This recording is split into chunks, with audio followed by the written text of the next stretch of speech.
fine arts world, there was a convening of the gods last night. The Boston Athenaeum hosted a discussion pondering the future of the museum, bringing together the heads of New York's Metropolitan Museum, the Getty Trust in L.A., and the Museum of Fine Arts here in Boston. They covered a lot of ground, but one of the headlines, MFA Director Malcolm Rogers says he's ready to back away from big, splashy exhibitions. It's nice to have a blockbuster, but to be dependent on them isn't a good idea. Exhibitions are becoming smaller and more varied, which I think is a good idea. But also, I think we're all trying to invest more in what we call our permanent collections. I'm not sure that's the right word, and not to let an exhibition suck all the energy, or rather the resources out of the museum. WGBH arts editor Jared Bowen attended last night's symposium, so welcome, Jared. So when did blockbuster become a bad word? I mean, Mario Testino, John Singer Sargent. I mean, Malcolm built his reputation on those.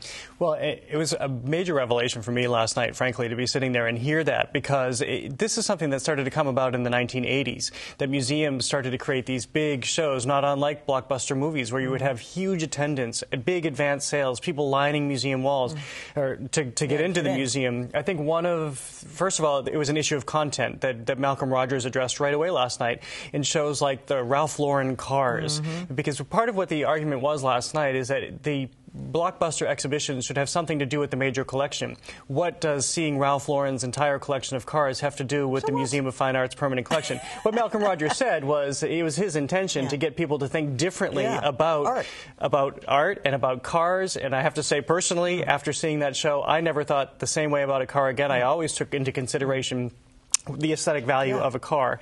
But what they're also talking about now is that it has become so expensive to do a blockbuster show, because you have to pay all of the insurance costs and all of the shipping. And it is a major effort, and it's a major effort for the museum staff.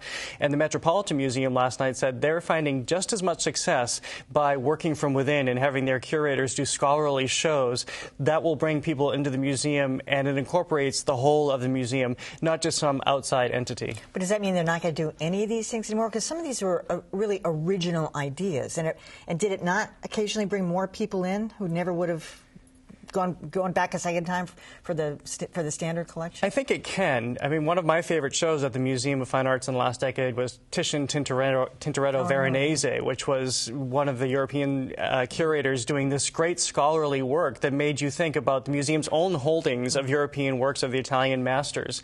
But Mario Testino, the photographer who you frequently see in Vogue and Vanity Fair and other venues, doesn't necessarily fit into where the museum is today. So, and I think that they had done that hoping to bring in a younger audience, which is important to get younger museum patrons, but I'm not sure that it worked for them. So they don't have anything in the queue that's big?